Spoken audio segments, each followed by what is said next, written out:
Ciao a tutti belli di casa e ben ritrovati come sempre nella mia cucinetta piccoletta ma piena d'amore. Oggi si vola come sempre negli anni 80 per fare una ricetta casalinga che a me piaceva da morire, che erano le polpette fritte, e le trovavi anche in alcune trattorie. Le polpette fritte di carne, perché c'erano le polpette al pomodoro, che le ho fatte, le polpette al vino, penso che le ho fatte, e le polpette fritte a me piacevano da morire. In questa ricetta qui, semplicissima, fatta in casa, non con cose stratosferiche, ci andava anche una grattugiata di scorza di limone e vi cambia, vi assicuro, quel pochino, quel sentore di limone vi cambia veramente tutto il sapore della polpettina fritta. Io la adoravo perché mi ricordavano le polpette di Fantozzi, anche se quelle di Fantozzi credo che erano di patate, però a me mi ricordavano queste polpettine, erano buonissime, mi era una fame assurda. Quindi andiamo a fare le polpettine fritte anni 80. Allora, prendiamo mezzo chilo di carne macinata, rimuoviamo la carta all'interno perché non è molto digeribile, ci mettiamo un uovo, così, uno spicchio d'aglio tagliato così, ecco spiegato il perché dei tagli ossidati sui pollicioni delle nonne, perché tagliavano tutto così, anche l'insalata, tutto, qualsiasi cosa. E un po' di cipolla tagliata sempre allo stesso modo, senza tagliere, senza taglio professionale. Ci andavano questi pezzettoni di odori, alcuni mettevano anche la carota, ma a me onestamente non piaceva, quindi non si metteva in casa mia.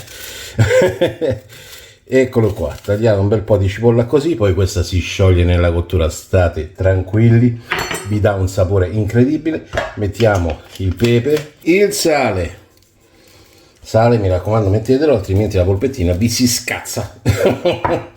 Un goccino d'olio extravergine, grana padano, parmigiano, pecorino, quello che volete, comunque sia 2 cucchiai, perché ci deve essere.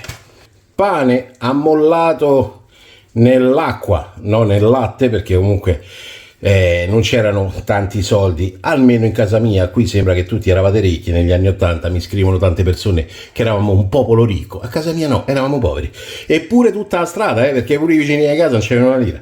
Incredibile. Andiamo a mescolare tutto come faceva nonna, con le mani, così ci si sporcava le mani, ovviamente si lavavano, ma quello è veramente da specificare nei video, lavarsi le mani. Ma dopo una prima impastata, ecco la scorza di limone, così. Pensate, già negli anni 80 si utilizzava la scorza di limone, perché alcuni mi dicono: ma la scorza di limone negli anni 80 mica un piatto gourmet, e mia nonna lo metteva anche nei supplì, tu pensa. Ma io penso che tanti abbiano un'idea degli anni 80 come se andassimo in giro con i muli, con i fasci di paglia sulla testa. Io non lo so che idea vanno messe in testa degli anni 80. Uno addirittura ha detto: perché c'avevate il pane in cassetta? C'avevate? No. C'aveva un macaco rente. Mannaggia Giuda. E adesso prendiamo un cucchiaio di carne e facciamo le nostre polpettine. Vedete, così si passano nell'uovo che sta qui e il pangrattato. Uovo e pangrattato, un classico. Quindi, come dicevo, uova, si gira, si mette dentro.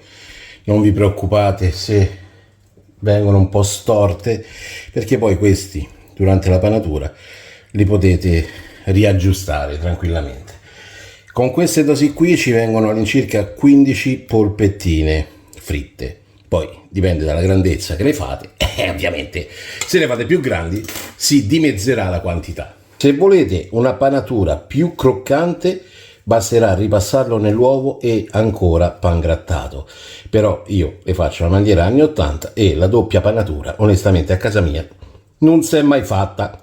Se a casa vostra si faceva, fatelo tranquillamente.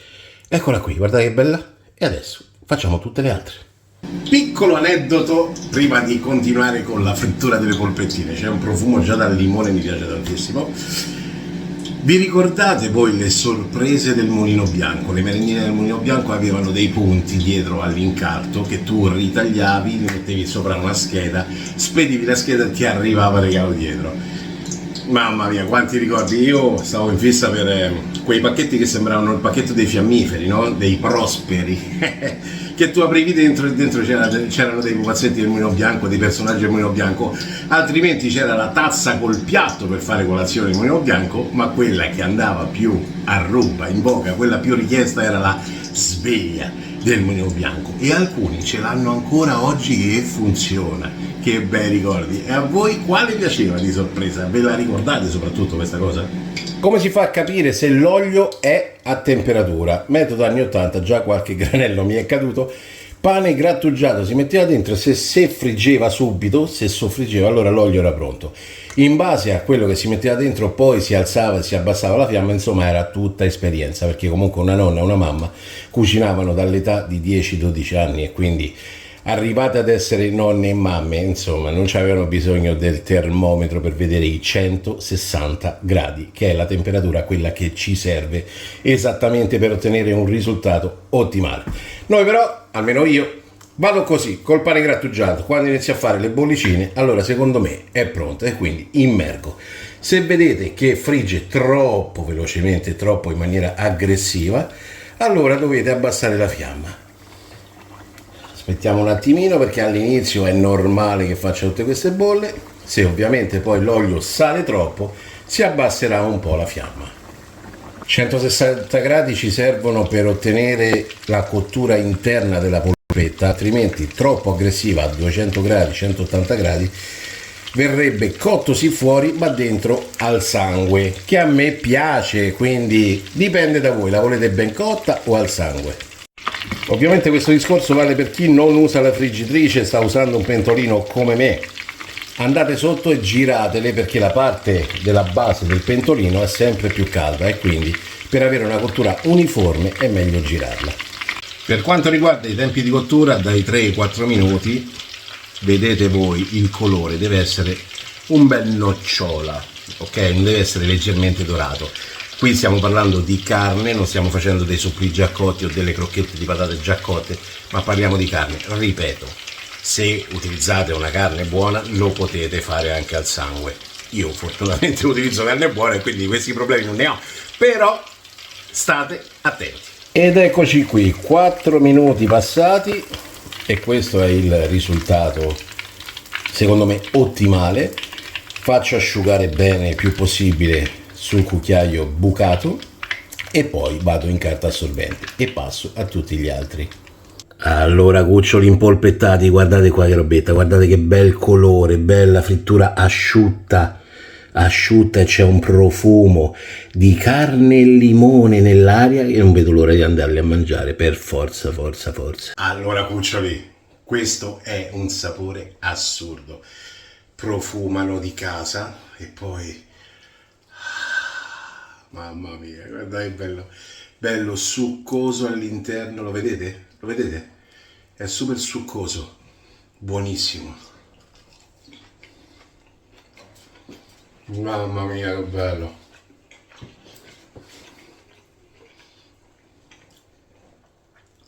Sono tornato lassù con mia nonna. Bellissimo, un profumo spettacolare. Fa 1900 gradi. Veramente buona. Mamma mia, buono. Ovviamente la polpetta è come il polpettone, riceve tutti, è amichevole, è familiare, quindi potete metterci peperoni, zucchine, tutto ciò che avete e volete aggiungere dentro lo potete anche fare, ma io vi ho riproposto la ricetta base anni 80 di casa mia. Spero che vi piaccia, condividete, mi fate un favore enorme e ci vediamo alla prossima volta, sempre negli anni 80.